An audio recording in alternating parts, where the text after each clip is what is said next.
O Senhor é meu pastor, nada me faltará. Caminhar me faz em verdes pastos. Guia-me mansamente a águas tranquilas, refrigera a minha alma. Guia-me pelas veredas da justiça por amor de seu nome.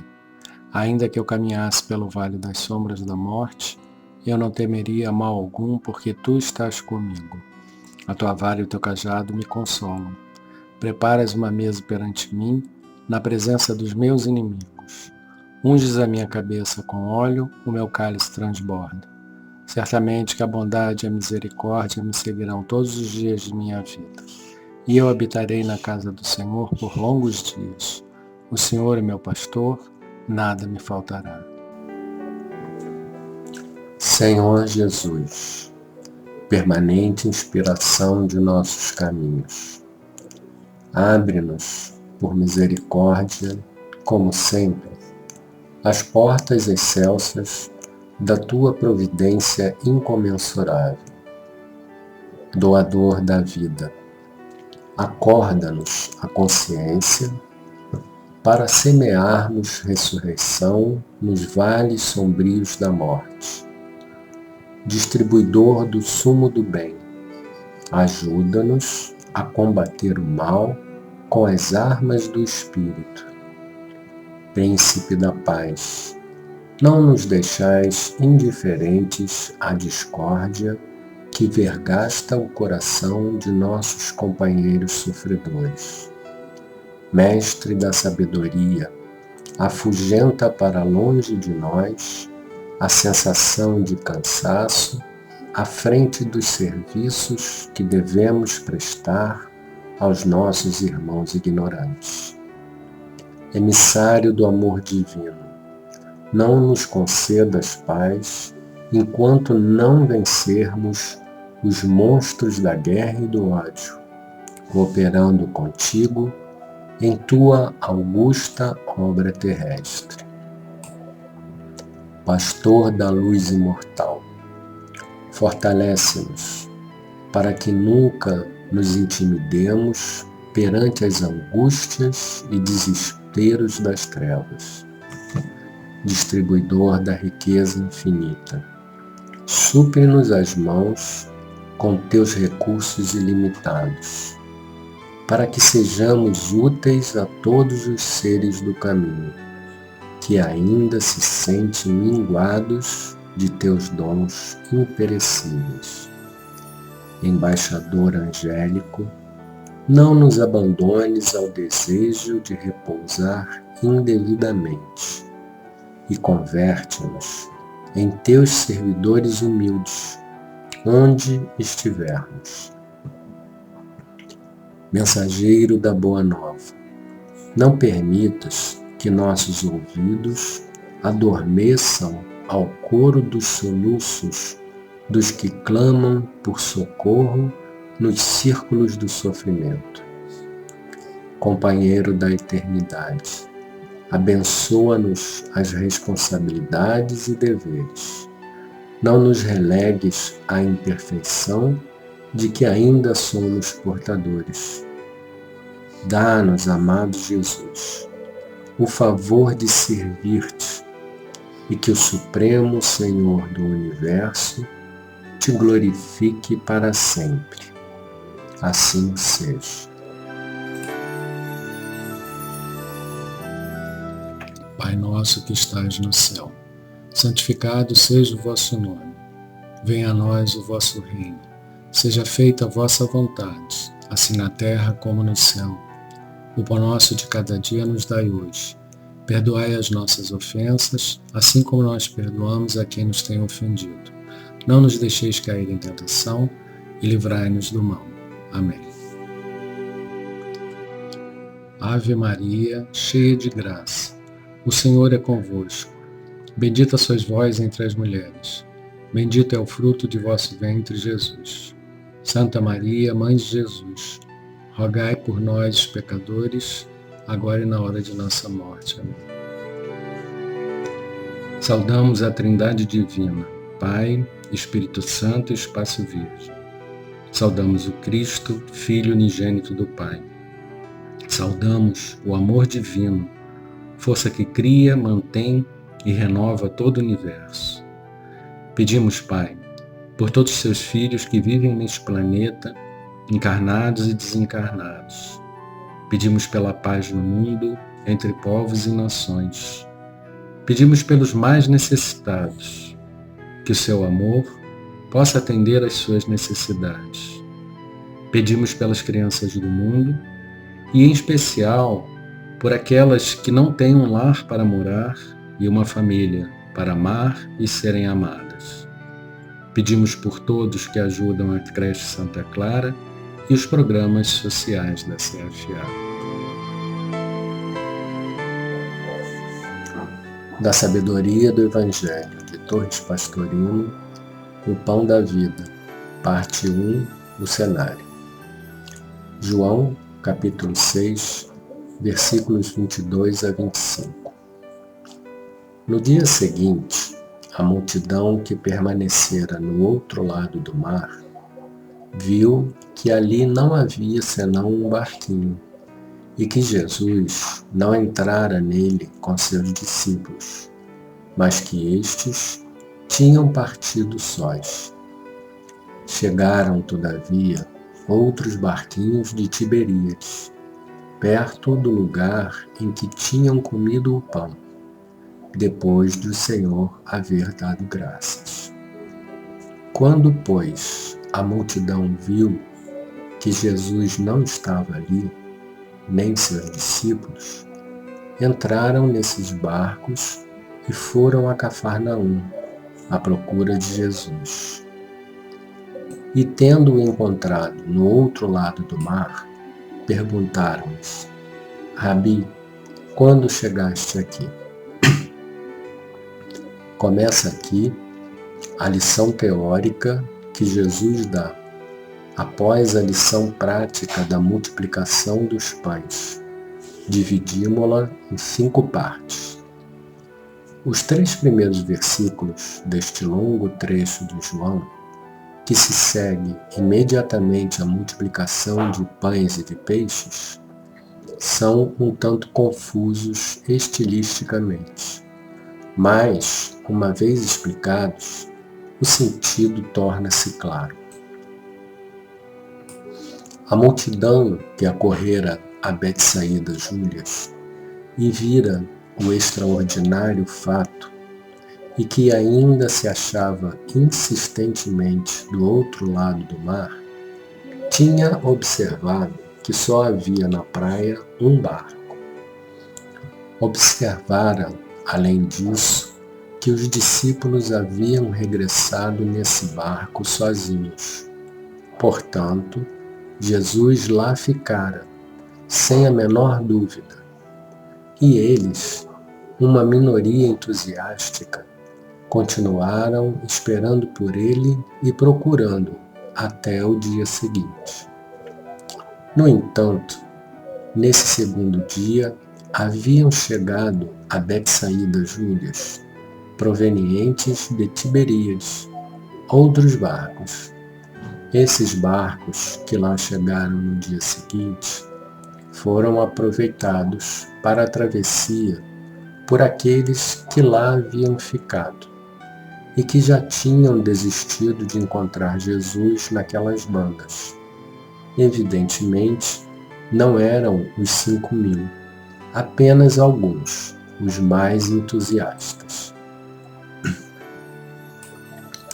Uma observação a ser feita é que muito dificilmente os barcos pernoitavam no lado oriental do lago, por causa do perigo que correriam de serem lançados e de se arrebentarem contra a margem, pelos ventos violentos que tinham sempre a direção oeste-leste. Quando chegam a Cafarnaum, ficam surpresos. Lá estava Jesus, mas como regressar? É o que eles não compreendem.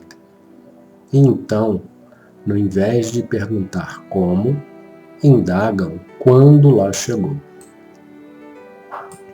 Estava naturalmente armado o cenário para a aula teórica que ia desenrolar-se.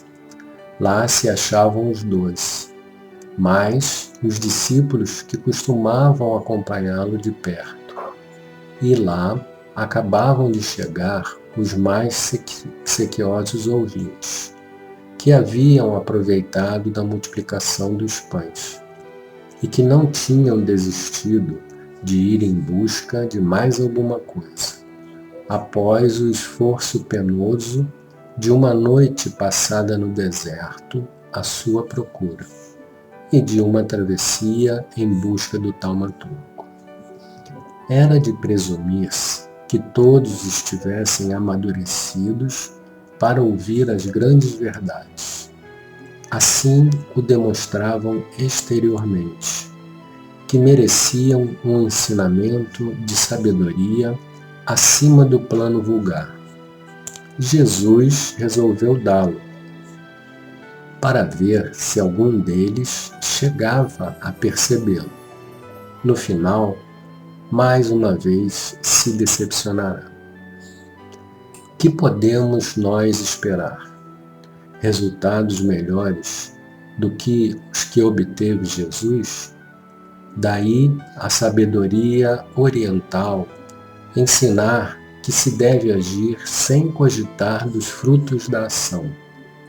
Seja teu interesse apenas na ação, jamais em seus resultados. Não seja o resultado o teu móvel. E ainda, firme na yoga, realiza tuas ações abandonando o apego, sendo indiferente ao êxito ou fracasso. A yoga é definida indiferença. E mais, livre de apego, não falando de si mesmo, cheio de resolução e energia, imutável no êxito e no fracasso, que assim age, é chamado de bondoso. Muitas vezes, essas circunstâncias se repetem no mundo atual. Quando o pregador começa a revelar capacidade para ensinar certas verdades, um grupo cada vez mais numeroso vem cercá-lo, manifestando-se ansioso na busca dos conhecimentos, mas realmente querendo novidades e coisas excêntricas para seu paladar vívido de novos sabores. O fenômeno que ocorre é sempre idêntico. Todos querem, todos buscam, todos pedem, todos reclamam e todos exigem tudo dele. E o pregador encontra-se num impasse crucial. Ou atende a multidão, que crescerá permanentemente, e a quantidade resultará em prejuízo da qualidade, pois o ensino terá que baixar de nível para atender ao grande número, ou o pregador manterá o nível elevado de seu ensino e verá seus ouvintes se distanciarem escandalizados por não poderem perceber a verdade. Aves ainda em plumas não podem acompanhar os altaneiros voos daqueles que já cindram as grandes altitudes. Tentam então criticar o pregador, atribuindo-lhe todos os defeitos possíveis, para desculpar-se do próprio abandono da fé. Não querem confessar sua incapacidade de penetrar os mistérios da vida e mascaram essa deficiência, procurando rebaixar o pregador. Outros envidam todos os esforços para desviá-lo do seu rumo, sob a alegação de que ele deve conquistar multidões, deve atender a todos, porque isso é que é caridade. Deve, como obrigação básica, diminuir o nível para salvar o maior número de almas. São razões tentadoras que, em muitos casos, impressionam o pregador e o fazem ceder, e tornam-se um repetidor banal de generalidades, paralisando sua própria evolução. Isto porque, não sentindo necessidade urgente de penetrar os segredos do reino, de viver em meditação profunda para descobrir novas vias, mas, bastando-lhe soltar em qualquer canto as mesmas migalhas em palavras bonitas, ele se deixa levar pelo comodismo e pela falta de estímulo e estaciona, nivelando-se aos ouvidos, ao invés de elevá-los à altitude do seu conhecimento espiritual. Não foi esse o exemplo dado por Jesus aos que desejavam segui-lo e o buscavam ansiosos? Disse a verdade, e deixou, embora triste, que se afastassem os imaturos.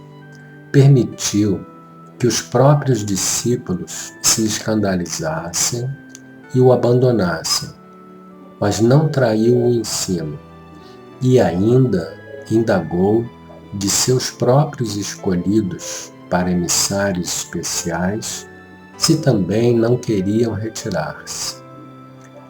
Temos a impressão de que o Mestre estava disposto a perder todos os seguidores, mas não concordava em baixar o nível da aula que devia dar, porque, especialmente para isso, viera dos altos planos.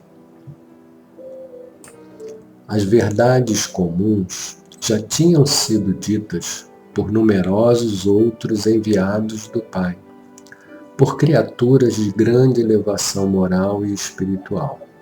A ele cabia ensinar o curso superior, e ele o fez, mesmo com o risco de ficar falando sozinho. Daí deduzimos a lição. Se muitos há que distribuem o leite às criancinhas espirituais, são necessários alguns, pelo menos, que resistindo à tentação de reunir em torno de si grande número de seguidores que lhes batam palmas, saibam manter-se no plano de profundidade, que possam alimentar com sabedoria aos espíritos adultos, que exigem alimentação mais sólida e consistente. Também estes são filhos de Deus, e não podemos, por causa dos alunos incompetentes, prejudicar os aplicados e inteligentes. Lógico que, quanto mais alto é o padrão do ensino, menos pessoas capazes de assimilá-lo serão encontradas. Para 5.000 pessoas que comeram os pães multiplicados, houve 12 que perceberam a explicação teórica do fenômeno. A multidão apenas se satisfez na vida material, enquanto os evoluídos cresceram na vida imanente. Trazendo para nossa personalidade essa lição, compreendemos que, frequentes vezes, esta se manifesta ávida de progredir. Mas quando a individualidade a quer levar pelos caminhos árduos da renúncia e do desprendimento, encontra terríveis barreiras que resistem. Assim, por exemplo, quando o Cristo interno quer cultivar no espírito o sentimento do amor, comprova triste que logo aparecem, ofuscando esse sentimento, as emoções egoístas que, em vez de dar e distribuir, querem receber e gozar sozinhos. Em vez de amar a todos, querem ser amados com exclusividade. Não admitem amar, dando-se, mas fazem questão de ser os únicos, e então amam vigiando o ser amado, com o ciúme exacerbado, pelo medo de perder o domínio e a exclusividade do amor, que no fundo não é amor, mas apenas desejo emocional. Nesses casos, o Cristo interno não cede em rebaixar sua exigência, apenas isola-se, aguardando maior evolução do espírito, para então tornar a atraí-lo a si, na mesma existência, ou na encarnação seguinte, ou daí a 10, 100 ou 1000 encarnações. Mas enquanto o espírito não amadurecer, através do aprendizado e da experiência, burilado pela dor, não será possível colher seu fruto.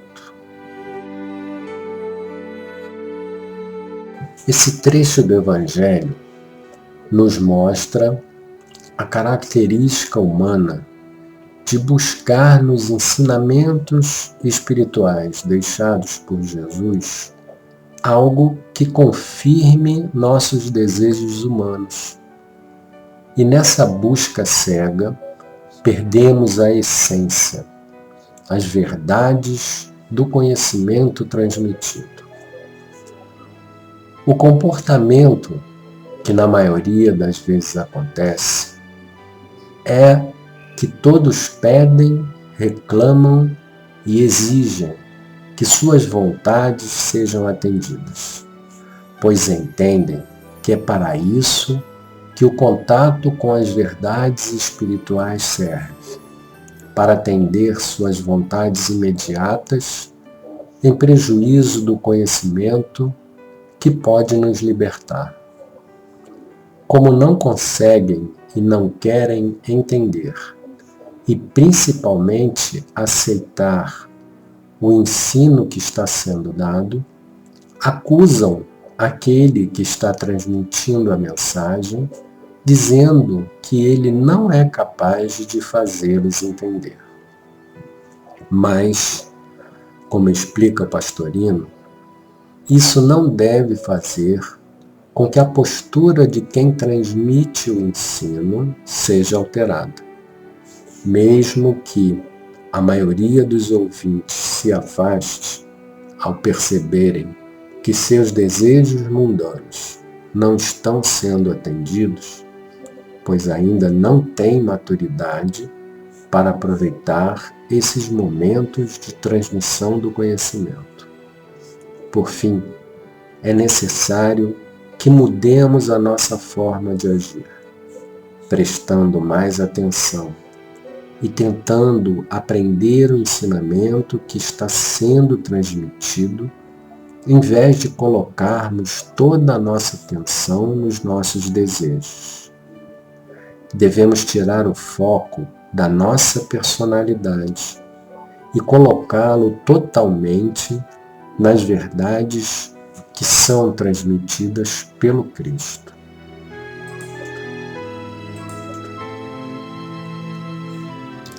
Senhor, faz de nós um instrumento da sua paz. Onde houver ódio, faz com que eu leve o amor. Onde houver ofensa, que eu leve o perdão. Onde houver discórdia, que eu leve a união. Onde houver dúvida, que eu leve a fé. Onde houver erro, que eu leve a verdade. Onde houver desespero, que eu leve a esperança. Onde houver tristeza, que eu leve a alegria. Onde houver trevas, que eu leve a luz. Ó Mestre, faz com que eu procure mais consolar que ser consolado, compreender que ser compreendido, amar que ser amado, pois é dando que se recebe, é perdoando que se é perdoado, e é morrendo que se nasce para a vida eterna.